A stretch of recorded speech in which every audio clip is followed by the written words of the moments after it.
네, 크롱님들 반갑습니다. 박종환 작가입니다.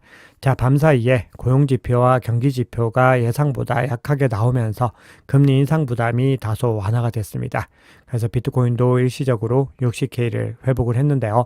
아직까지는 확고하게 지지로 전환시키지 못했다 보니까 등락을 거듭하고 있습니다. 거기다가 아직까지는 확인해야 될 시장의 과제들이 남아있기 때문에 우리는 지금의 상황을 진정한 반등으로 보기는 다소 어렵고 어떤 시그널들이 시장의 찐 반등으로 볼 수 있는지 그 부분들을 중심으로 오늘 시황 점검해 보겠습니다.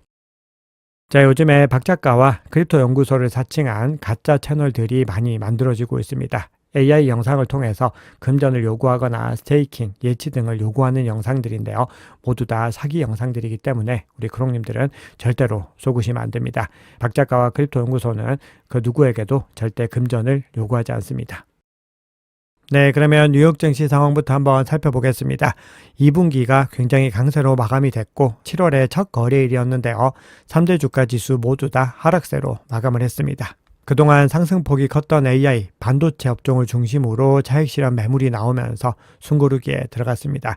특히 메모리 반도체 제조사이죠. 마이크론이 10.57% 급락을 했고 샌디스크도 10% 이상 하락을 했습니다. 그동안에 굉장히 흐름이 좋았던 종목들이 차익 실현 매물이 많이 나온 겁니다. 자, 그리고 이틀 연속으로 중요한 고용지표가 발표가 됐는데요. 미국 노동부 졸트 보고서 같은 경우는 5월 보고서였는데 예상치를 상회했는데 ADP 민간 부분 고용 변화 같은 경우는 6월 더 최신화된 보고서이고 이전치와 예측치를 월등하게 하회했습니다.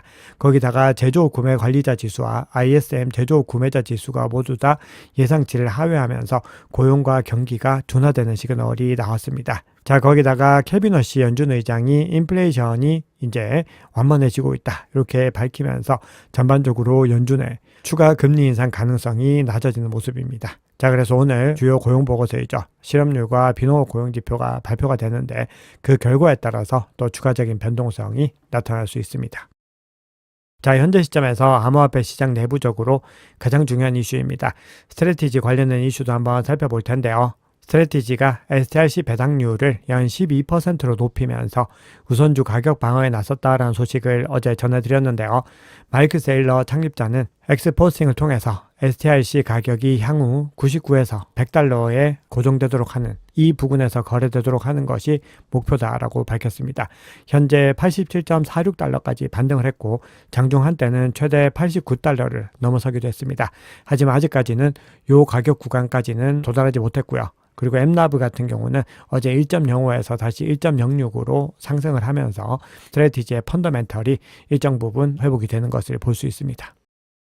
자, 다음으로는 현물 ETF 흐름 한번 보겠습니다. 비트코인과 이더리움 현물 ETF에서 모두 다 9거래일 연속으로 순유출이 일어났고 온체인에서는 회복 신호가 조금씩 나타나고 있지만 아직까지 기관 수요는 회복되지 않은 것을 볼 수 있습니다. 그래서 시장이 진정으로 회복되고 있는 시그널은 현물 ETF 흐름이 최소 일주일에서 2주 정도 꾸준하게 유입되는 흐름들을 보셔야 되고 그리고 그 물량도 유의미하게 들어와야 됩니다.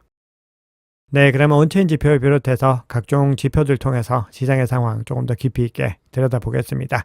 현재 비트코인 시가총액이 글로벌 M2 통화 대비로 부진한 모습을 보이고 있습니다. 글로벌 유동성 대비로 강세를 증명하지 못했다라는 건데요. 현재 이 비율이 핵심 지지선을 하방 이탈했고 이 얘기는 비트코인이 전 세계 통화 유동성 안에서 점유율을 잃어가고 있다는 의미입니다. 그래서 지금은 가격의 단순 반등보다 유동성 대비 회복을 확인해야 됩니다. 그래서 이 중요한 구간들을 회복하고 이 비율 자체가 높아지는 흐름을 확인해야 됩니다. 과거 대세 상승장 흐름에서는 이렇게 M2 통화와 맥락을 같이 하면서 오히려 이 유동성 대비로 더 가파른 흐름을 보였는데 지금은 오히려 시장에 풀리고 있는 유동성 대비로도 부진하다라는 겁니다. 자, 그런데 온체인 시그널 상으로 약세장 후반부 시그널도 여러 지표들을 통해서 중복적으로 나타나고 있는데요.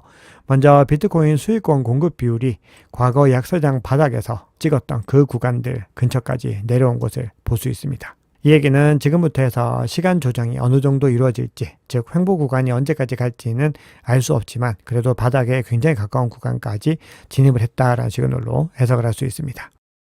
자, 다음은 계절성 지표인데요. 2018년도와 2022년도가 베어장이었죠. 크립토 윈터 구간이었는데 그때도 흐름을 한번 살펴봤을 때 5월과 6월에 들어가지고 굉장히 더 가파르게 투자자의 피로가 집중이 되는 것을 볼 수 있는데 이번 시즌에도 비슷한 흐름이 나타났습니다. 그리고 과거 패턴으로 한번 살펴봤을 때 7월에 들어서면서 반등세로 전환을 하는 모습이 보였는데 이번에도 그런 유사한 흐름을 따라갈 수 있을지 한번 지켜보셔야 됩니다. 자, 다음은 가격 G스코어 지표인데요. 200일 이동 평균선으로 봤을 때 현재 가격은 하방 압력을 계속해서 받고 있지만 이 가격 G스코어는 상승 흐름을 이어가면서 강세 다이버전스를 유지하고 있습니다. 즉 가격은 약하지만 내부 지표에서는 하방 압력이 점차 둔화되고 있다는 시그널로 볼 수 있습니다. 결론적으로 약세 속에서도 비트코인의 바닥 신호는 계속해서 쌓이고 있다. 이렇게 정리를 할 수 있습니다.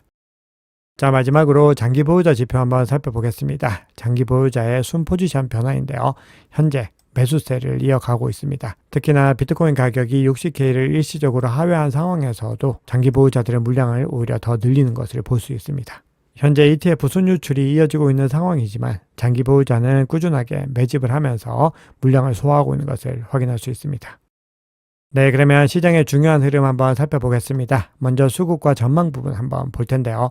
캔터 피츠제럴드가 암호화폐 시장이 하락 사이클 후반부에 들어섰다. 이렇게 진단을 하고 있습니다. 그러면서 과거 평균 바닥 형성 기간을 감안하면 10월 말이 중요한 변곡점이 될 수 있다. 이렇게 분석을 합니다.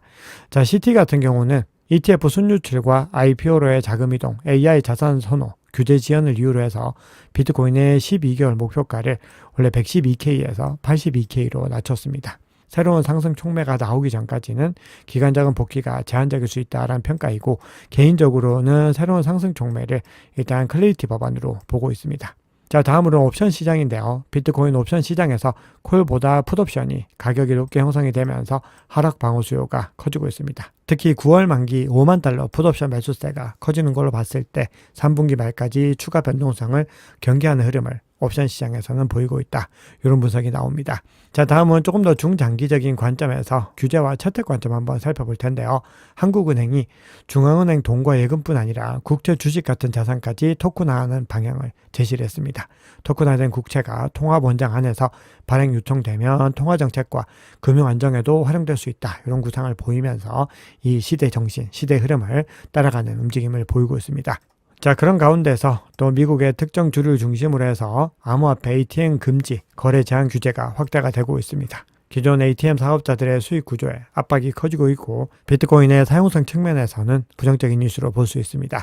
자, 그리고 비자와 블랙록, 마스터카드, 스트라이프, 코인베이스 같은 굵직한 기관들이 참여해서 스테이블 코인을 공동으로 발행한다는 소식이 전해졌습니다. OUSD라는 스테이블 코인인데요. 여기에 대해서 서클이 이 소식이 전해지면서 가격의 하방 압력을 받았는데 서클 CEO는 USDC의 유동성, 규제 인프라 네트워크 효과가 여전히 강하다고 강조를 했습니다.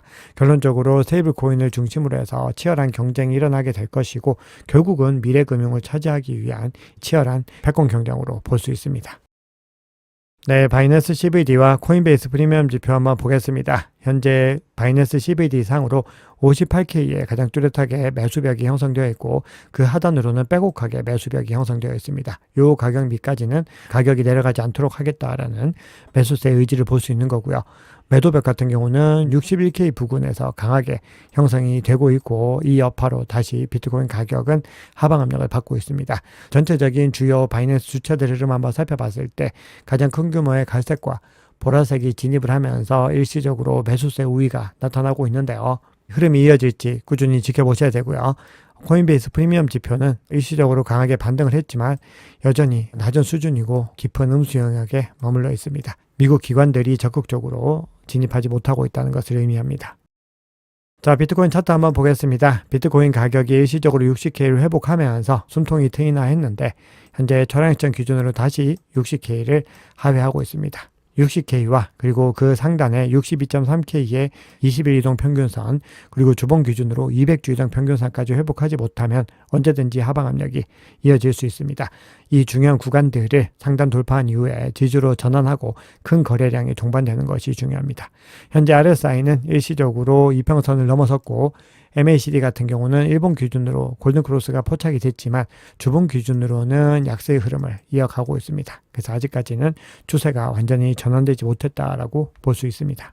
오늘 고용보고서가 발표되고 또 변동성이 나타날 수 있기 때문에 우리가 긴 호흡으로 투자 전략을 이어가셔야 됩니다. 네, 오늘 준비한 얘기는 여기까지입니다. 여러분 오늘 영상이 도움이 되셨다면 구독, 좋아요, 댓글, 알림 설정 정중히 부탁드리겠습니다. 지금까지 박 작가였습니다. 감사합니다.